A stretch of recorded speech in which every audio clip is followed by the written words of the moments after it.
I went traveling to India in particular, and after I was finished traveling there, I went to New York and I did a Shivananda teacher training. Then after New York, I went back to Ireland, and in Ireland, my child's father and I conceived my daughter.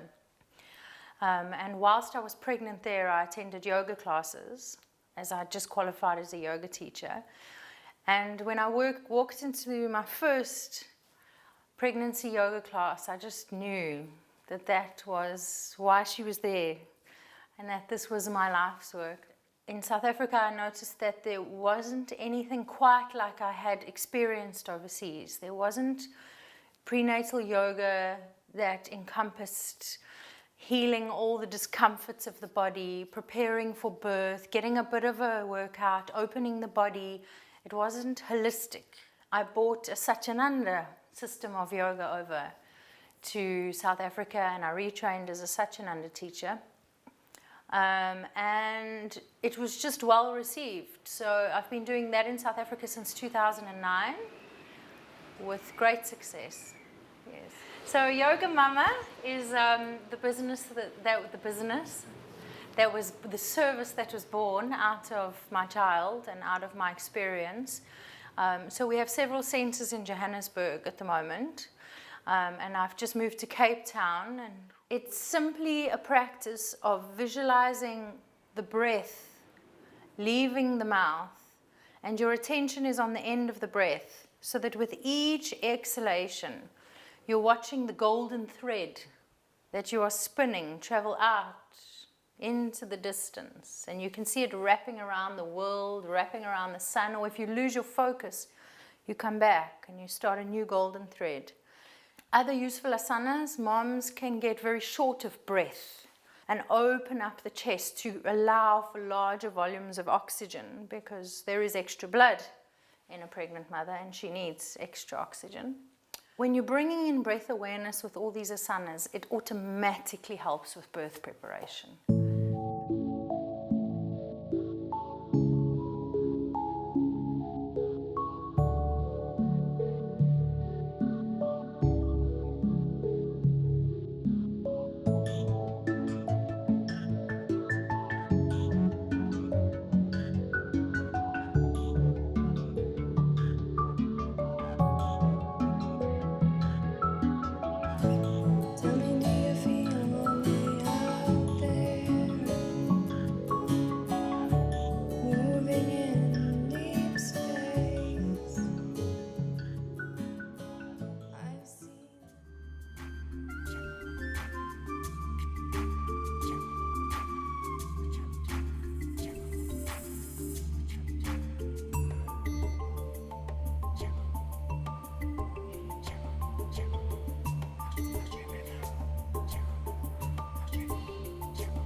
I used to have a little studio that I owned with somebody else that was just down the road.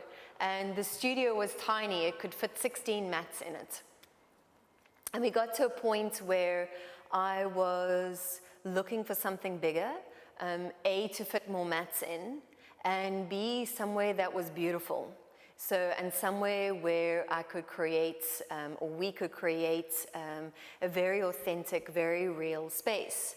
And in fact, we just were walking around the area, and we found this building, and that's kind of how it happened. So we found the building, we approached the tenants, and we said, do they want to move? And they wanted to move, so we actually ended up just switching spaces. Everything is detailed. I can tell you where every single part of the studio has come from. Everything was upcycled or recycled or Cape Town-based products. Everybody that has contributed to the space, I know. And we just wanted to create a space that was beautiful and had like a cathedral or sacred energy, but that was also real. That wasn't pretending to be something very spiritual, that anybody that came in would feel very comfortable in the space and very homely in the space. And so we've been operating since 2012, and we teach mainly Vinyasa Yoga, but very much Iyengar alignment. So we like to work with props and straps and blocks to really help people find their own way of aligning, and also in a very safe way. So safety and ongoing anatomy training for all of our teachers is very important to us. So I think the popular style of yoga, the hot yoga, the power yoga, has such a place because people have come with a very, very, very incredibly busy and maybe high productive life, and taking them, say, into a yin style, more meditative practice, it might be what they need, but are they going to stick with that? Unless they've had a breakdown, I don't think so. So, you know, these bigger studios that teach the hot yoga, getting people in on a physical level where it's very tangible, I think is a great inroad into yoga. And I feel that everybody that comes to yoga and connects with it in some way will evolve as they need to. So they might stay in a power class for 5 years, and then only then, when they embodied enough, are they ready to come to a more meditative style class, or maybe they're ready to go on their first meditation retreats. I do think that the popularist yoga is now creating, it's like the gateway drug to yoga almost, you know, it brings people in, and in that space people can change and evolve. And I'm not saying people can't change and evolve just coming to a meditation class, but a lot of people struggle. They struggle even to sit. So getting the body to open and really working on physically embodied helps people then to become more still. So we're also very conscious of, you know, opening up, especially opening up your crown chakra. You have to be very specific to what you're opening to.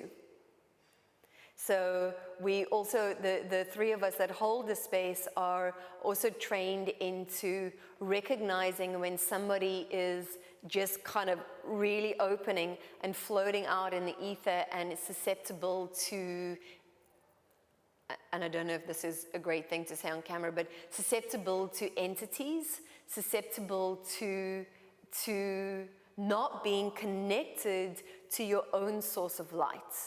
And so when we teach, there is no guru-teacher aspect. We're not asking people to open up to us. We're not asking people to open up to a guru that we believe in. We're asking that people stay connected, our students stay connected to their own source of light. And for me, that is your deeper spirituality. When you recognize your own God consciousness inside of yourself, when you recognize, oh, I am that light that forms part of the whole God consciousness. I'm an aspect of that light. And I stay connected through safe spiritual threads.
Shipping now.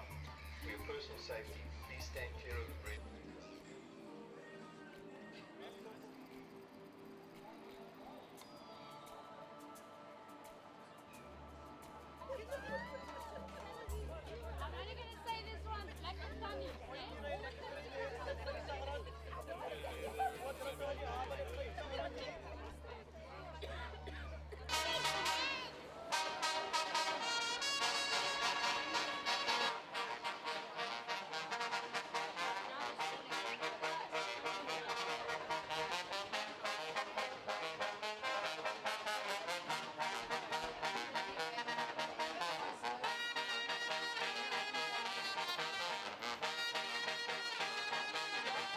I think just the whole vibe of Cape Town. I think it's so many different cultures and everyone just coming together and everyone getting along.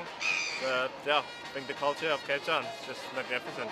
There's magic around the Yeah, I think you can come from anywhere in the world and people living in Cape Town will make you feel at home, and especially the locals. So, you know, we're very inviting, and there's all the stuff you can do here. Many activities, wine tasting, shark edge diving, chilling, parks, so on. So yeah, I think it's just a whole lifestyle. Very cool.